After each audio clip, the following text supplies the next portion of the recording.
कहानी का आगाज एक टेरिबल सीन से होता है, जहां हमारी कहानी का मेन कैरेक्टर जॉन विक और उसका कुत्ता डेजी अपने बेडरूम में गहरी नींद सो रहे होते हैं। अचानक कुछ लोग घर के अंदर एंटर होते हैं। ये आयोसेफ और उसके फ्रेंड होते हैं जो कि रॉबरी करने आए हैं। वह जॉन पर अचानक अटैक कर देते हैं और उसे बेड से नीचे गिराकर बुरी तरह मारना शुरू कर देते हैं। जॉन एक लॉन्ग टाइम से एक आम जिंदगी गुजार रहा था, इसीलिए वह इस सरप्राइज अटैक के लिए रेडी नहीं था। वह बेहोश होने लगता है, लेकिन इसी दौरान उसे डेजी के चीखने की आवाज आती है। वह गैंगस्टर न सिर्फ जॉन की कार चोरी करते हैं, बल्कि वह बेरहमी से उस मासूम डेजी को भी किल कर देते हैं। जॉन के सर पर वार किया गया था, जिससे वह बेहोश हो गया। जब जॉन को होश आता है तो वह अपने पास डेजी की डेड बॉडी देखता है। उसकी वाइफ की आखिरी निशानी, उसकी जिंदगी की इकलौती उम्मीद को गैंगस्टर्स ने खत्म कर दिया।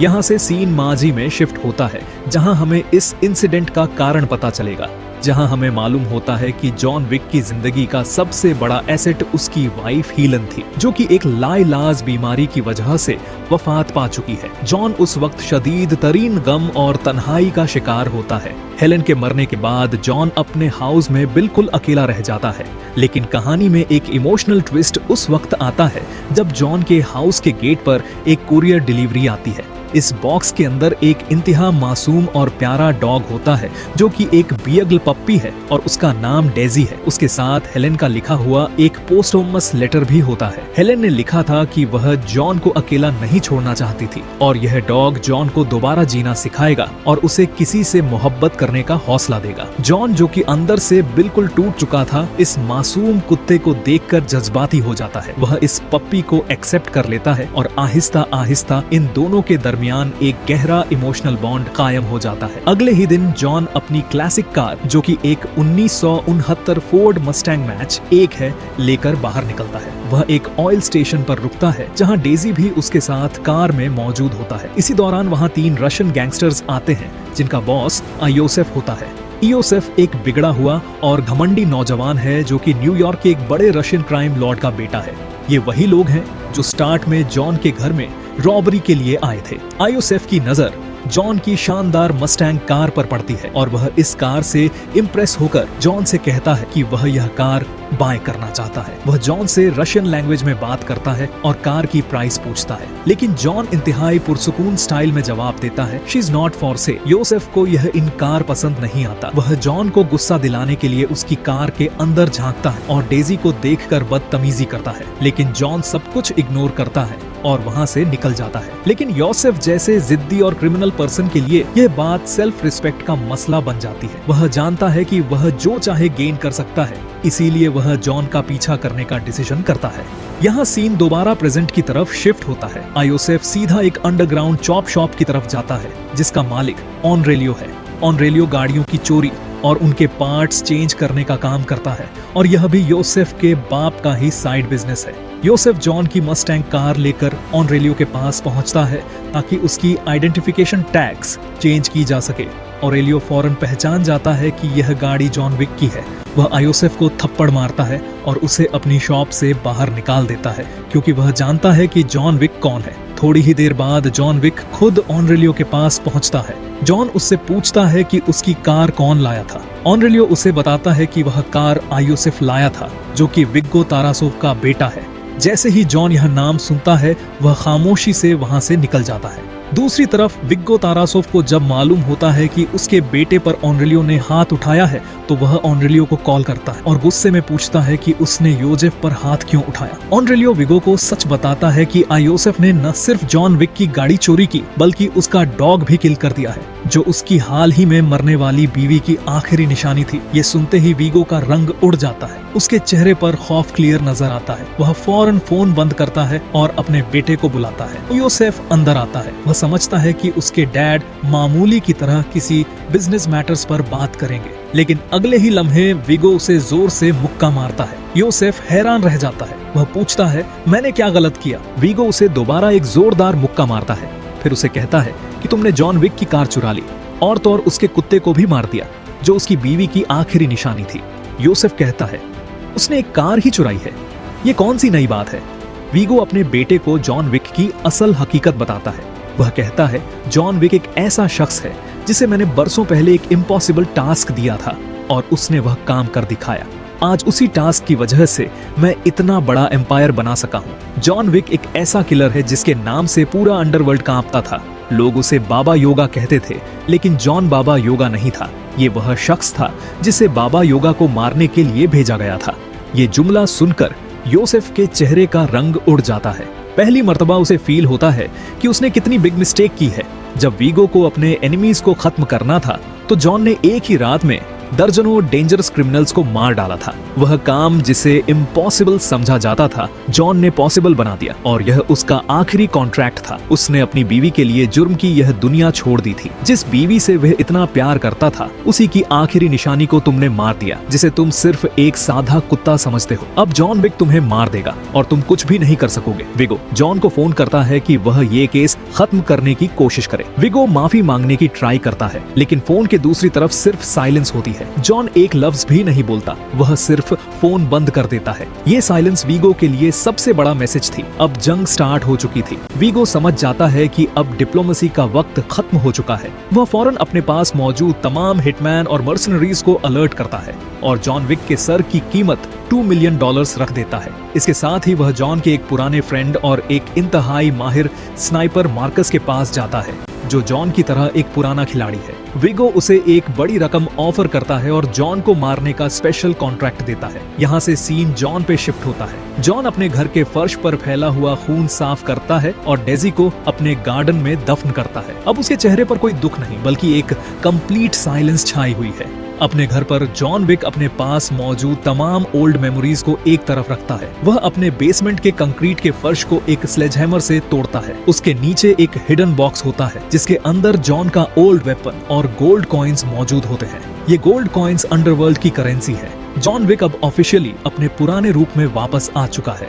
रात के वक्त विगो अपने 12 सबसे बेहतरीन और हेविली आर्म्ड सिक्योरिटी गार्ड को जॉन पर अटैक करने के लिए भेजता है। यह एक टैक्टिकल एम्बुश होता है, लेकिन जॉन विक अपने घर के अंदर पोजीशन संभाल चुका होता है। जैसे ही गैंगस्टर्स अंदर दाखिल होते हैं, फिल्म का पहला बड़ा एक्शन सीक्वेंस शुरू होता है। जॉन विक अपनी मनफरद फ्लूइड फाइटिंग स्टाइल, जिसे गन फू कहा जाता है, का इस्तेमाल करता है। वह इंतहाई दुरुस्ती और स्पीड के साथ एक एक करके तमाम गैंगस्टर्स को किल कर देता है। पूरा घर गोलियों की आवाजों से गूंज उठता है, लेकिन जॉन को एक खरोच तक नहीं आती। इस कत्लेआम के बाद गेट पर नॉक होती है। ये एक लोकल पुलिस ऑफिसर जिमी है। जिमी गोलियों की आवाजें सुनकर आया था, लेकिन जब वह जॉन को देखता है और पीछे जमीन पर डेड बॉडीज पड़ी हुई पाता है, तो वह हैरान नहीं होता। वह जानता है कि जॉन कौन है। वह पूछता है, "You working again, John?" John जवाब देता है, "Just sorting some stuff out." Jimmy उसे गुड लक कहकर वहां से चला जाता है। इसके बाद जॉन विक अंडरवर्ल्ड की एक फेमस क्लीन अप क्रू को कॉल करता है, जिसका लीडर चार्ली है। चार्ली और उसकी टीम सोने के सिक्कों के बदले तमाम डेड बॉडीज को ठिकाने लगाते हैं और घर को बिल्कुल क्लीन कर देते हैं। जॉन विक अब न्यूयॉर्क सिटी के सेंटर में वाकई द कॉन्टिनेंटल होटल में शिफ्ट हो जाता है। यह होटल जुर्म की दुनिया का एक इंतहा इम्पोर्टेंट और सेफ प्लेस है। इस होटल का मैनेजर विंस्टन है, जो जॉन का पुराना जानने वाला है। इस होटल का सबसे अहम रूल ये है कि उसकी बाउंड्री के अंदर कोई भी शख्स किसी पर अटैक या मर्डर नहीं कर सकता। यहाँ किसी भी किस्म का अंडरवर्ल्ड बिजनेस या खून खराबा सख्त ममनुआ है और इस लॉ को तोड़ने की सजा डेथ है। विंस्टन जॉन को बताता है कि योसेफ इस वक्त एक नाइट क्लब में छुपा हुआ है, जिसका नाम रेड सर्कल क्लब है। यह खबर सुनते ही जॉन डिसीजन लेता है कि अब शिकार का वक्त आ गया है। उसी रात जॉन रेड सर्कल क्लब की तरफ रवाना होता है। यह न्यूयॉर्क के सबसे फेमस नाइट क्लब्स में से एक था। अंदर तेज म्यूजिक चल रही थी, कलरफुल लाइट्स हर तरफ फैल रही थी, सैकड़ों लोग डांस कर रहे थे। लेकिन इस शोर और खुशी के दरमियान मौत खामोशी से एंटर हो रही थी। जॉन होटल की बैक साइड से एंटर होता है, जिसके गेट पे 8 फुट लंबा एक सबसे सीनियर गार्ड की ड्यूटी होती है। लेकिन जॉन इस खेल का पुराना खिलाड़ी है। वह आहिस्ता से पीछे से आकर उसे गन पॉइंट पे लेता है। जैसे ही गार्ड को पता चलता है कि यह जॉन विक है, वह अपनी ड्यूटी ही छोड़ देता है। जॉन अंदर जाते ही योसेफ के फ्रेंड्स को रेस्टरूम में खामोशी से मारना शुरू कर देता है। इनमें एक मैन फ्रेंड विक्टर भी था। विक्टर योसेफ के साथ अटैक में मौजूद था जब जॉन की कार चुराई गई और उसके कुत्ते को मारा गया। जॉन उसे पानी में बेरहमी के साथ खत्म कर देता है और उसका मोबाइल अपनी जेब में डाल लेता है। अब जॉन आगे मूव करता है, जिस एरिया में योसेफ अपनी रंगरलियां मना रहा है। योसेफ की सिक्योरिटी बहुत स्ट्रिक्ट होती है, जिसका चार्ज एक रिटायर्ड कमांडो कर रहा है। जिसका नाम किरिल है। दूसरी तरफ योसेफ अपने फ्रेंड्स के साथ एंजॉय कर रहा होता है। उसे यकीन था कि उसके डैड के गार्ड्स उसे सेफ रखेंगे, लेकिन फिर अचानक उसकी नजर दूर खड़े एक शख्स पर पड़ती है जो कि जॉन विक था। चंद लम्हों के लिए योसेफ के चेहरे से खून सूख जाता है। उसे फौरन फील हो जाता है कि मौत उस तक पहुंच चुकी है। वह फौरन अपने गार्ड्स को अलर्ट करता है, लेकिन अब बहुत देर हो चुकी थी। जॉन खामोशी से अपना पिस्टल निकालता है और अगले ही लम्हे पूरा क्लब मैदान ए जंग बन जाता है। पूरा माहौल चीखों और गोलियों की आवाज से गूंज उठता है। जॉन अमेजिंग स्किल्स के साथ फाइट करता है। वह हर हमला करने वाले को चंद सेकंड में खत्म कर देता है। कभी वह करीब से फायर करता है, कभी दुश्मन को जमीन पर गिराकर गोली मारता है, कभी हाथों से फाइट करता है और कभी अपने मुखालिफ के वेपन्स को उसके खिलाफ यूज करता है। जॉन एक के बाद एक गार्ड्स को खत्म करता हुआ योसेफ के करीब पहुंचता जाता है। योसेफ घबराहट में भागने की कोशिश करता है। वह समझ चुका था कि उसके डैड ने जो कुछ कहा था वह सच था। जॉन विक वाकई एक लेजेंड था। क्लब के अंदर गोलियों की बारिश जारी रहती है। जॉन दर्जनों आर्म्ड मैन का सामना करता है, लेकिन उसकी रफ्तार, निशानेबाजी और एक्सपीरियंस सब पर भारी पड़ता है। आखिरकार वह योसेफ के इतना करीब पहुंच जाता है कि लगभग उसे पकड़ लेता है, लेकिन उसी वक्त गार्ड्स का हेड किरिल आता है। किरिल एक पावरफुल और ट्रेन्ड वॉरियर था। वह अचानक पीछे से अटैक करता है। जॉन चंद लम्हों के लिए उसके साथ उलझ जाता है। योसेफ को भागने का चांस मिल जाता है। योसेफ जैसे ही होटल से बाहर निकलता है, उसका दोस्त ग्रेगरी कार लेकर आता है और वह दोनों वहां से निकल जाते हैं। किरिल के साथ शदीद लड़ाई के दौरान जॉन खुद भी इंजर्ड हो जाता है। उसे गोलियां लगती हैं और कई जख्म आते हैं। वह बमुश्किल क्लब से निकलकर वापस कॉन्टिनेंटल पहुंचता है। होटल के अंदर जॉन का ट्रीटमेंट वहां का एक अंडरग्राउंड डॉक्टर करता है। इसी दौरान मार्कस होटल के सामने वाली बिल्डिंग की छत पर अपनी स्नाइपर राइफल सेट करके जॉन के रूम की विंडो पर निशाना बांधे खड़ा होता है। ये वही कॉन्ट्रैक्ट किलर है जिसको शुरू में विगो ने जॉन को मारने के लिए डबल पैसे ऑफर किए थे। दूसरी तरफ विगो एक मशहूर खातून किलर को हायर करता है जिसका नाम मिस पर्किंस था। पर्किंस इंतहाई चालाक, बेरहम और ग्रीडी थी। वह सिर्फ पैसों के लिए काम करती थी। रात के वक्त जॉन अपने रूम में आराम कर रहा होता है। वह इंजर्ड है, कमजोर है और पहली बार निस्बतन अनसेफ कंडीशन में है।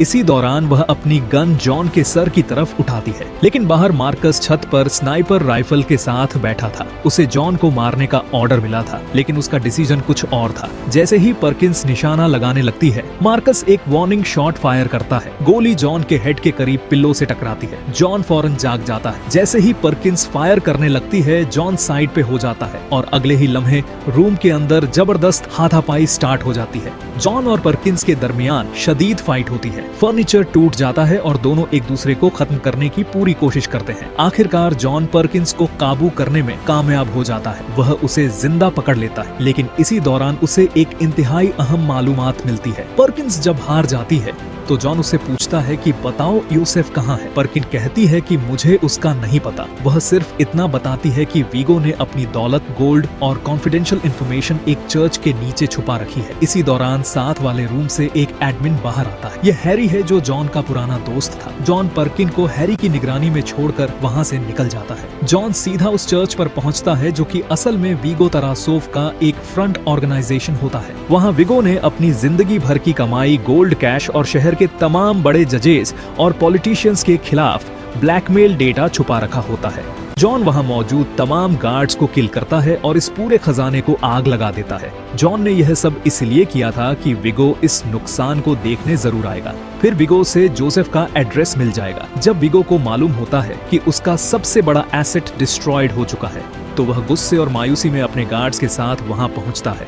जॉन विक बाहर घात लगाकर बैठा होता है। वह वीगो के काफिले पर अटैक कर देता है। जॉन और गार्ड्स में खूब फायरिंग होती है। यहाँ दोबारा गार्ड्स का हेड किरिल भी होता है। वो फाइट के दौरान एक साइड से जाकर पिकअप ट्रक में बैठता है। जॉन एक व्हीकल के कवर में फायरिंग कर रहा होता है। किरिल उसी व्हीकल को जोर से हिट करता है जिससे वह व्हीकल जॉन को भी हिट कर देती है और जॉन बेहोश हो जाता है। वीगो के आदमी जॉन को पकड़कर एक सुनसान वेयरहाउस में ले जाते हैं और उसे एक चेयर से बांध देते हैं। वीगो जॉन के सामने आता है और उस पर हंसता है। वह कहता है कि यह सब सिर्फ एक डॉग के लिए था। जॉन विक यहाँ अपना सबसे पावरफुल और गुस्से से भरा डायलॉग बोलता है जो कि उसकी अंदरूनी तड़प को जाहिर करता है। वह कहता है कि जब मेरी बीवी मर गई मैंने सब कुछ खो दिया। वह डॉग मेरी बीवी की तरफ से एक आखिरी तोहफा था। तुम्हारे बेटे ने वह मुझसे छीन लिया, इसीलिए तुम जोसेफ को मेरे हवाले कर दो। वीगो वहाँ से चला जाता है और किरिल को ऑर्डर देता है कि वह जॉन को मार दे, लेकिन जैसे ही वह जॉन का दम घोंटने लगते हैं, मार्कस एक बार फिर दूर से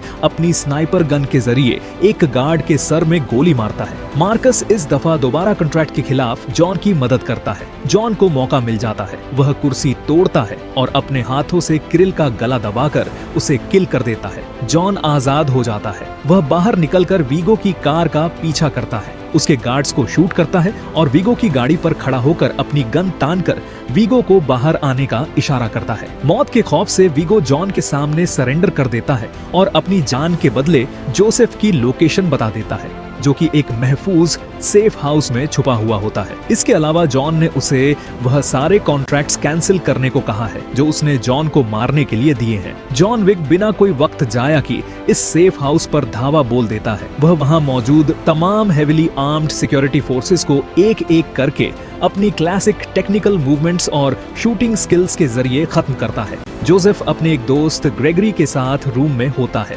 ग्रेगरी वीडियो गेम खेल रहा होता है कि अचानक एक स्नाइपर की गोली उसके सर को चीर कर निकलती है। ग्रेगरी भी रॉबरी का तीसरा किरदार था जो शुरू में था।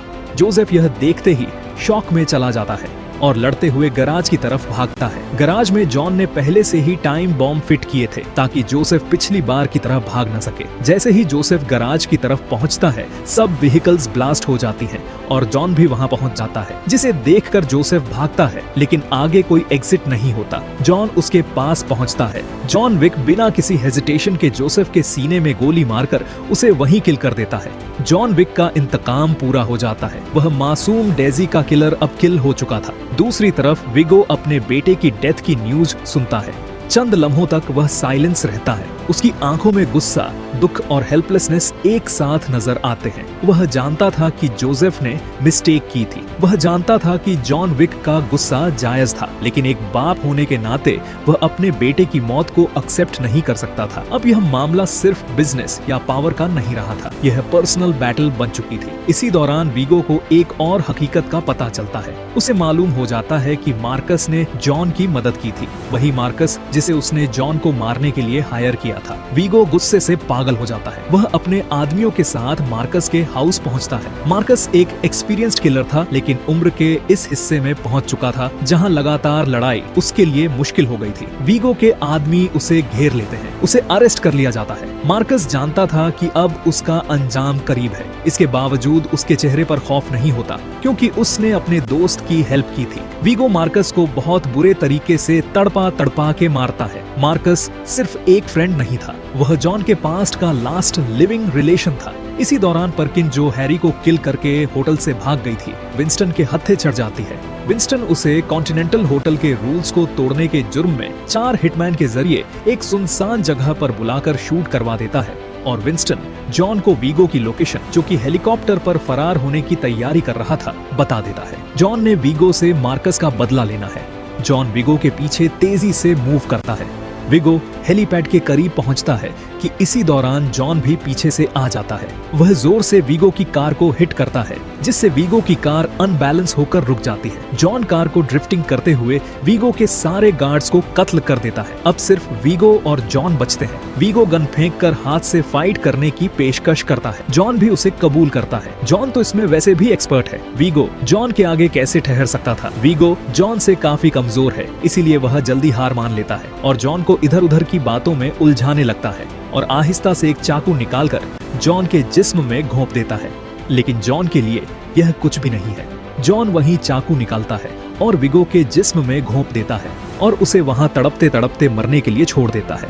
चंद लम्हों बाद विगो जमीन पर गिर जाता है। उसकी सांसें रुक जाती हैं और यूं रशियन गैंगस्टर्स की एक पावरफुल गैंग हमेशा के लिए खत्म हो जाती है। जॉन ने अपना रिवेंज कंप्लीट कर लिया था, लेकिन इसकी कीमत बहुत ज्यादा थी। उसने दोस्त खोए, उसने सुकून खोया और उसे दोबारा उसी दुनिया में वापस आना पड़ा जिससे निकलने के लिए उसने बरसों जद्दोजहद की थी। विगो की मौत के बाद जॉन शदीद इंजर्ड हालत में वहां से निकलता है। उसकी बॉडी से कंटिन्यूअसली ब्लड बह रहा होता है। हर कदम उसके लिए डिफिकल्ट होता जा रहा था। वह सिटी के एक एनिमल हॉस्पिटल तक पहुंचता है। हॉस्पिटल बंद होता है। जॉन अंदर दाखिल होकर अपने जख्मों का ट्रीटमेंट खुद करता है, अपने जिस्म पर स्टिचेस लगाता है। इसी दौरान उसकी नजर एक पिंजरे पर पड़ती है जिसके अंदर एक पिटबुल नस्ल का डॉग मौजूद होता है। वह खामोशी से जॉन को देख रहा होता है। जॉन पिंजरा खोलता है, डॉग को बाहर निकालकर उसे अडॉप्ट कर लेता है। फिल्म के आखिरी व्यू में जॉन नए डॉगी के साथ चलता हुआ नजर आता है। फिल्म इसी ब्यूटीफुल व्यू पर खत्म हो जाती है। अगर आपको यह कहानी पसंद आए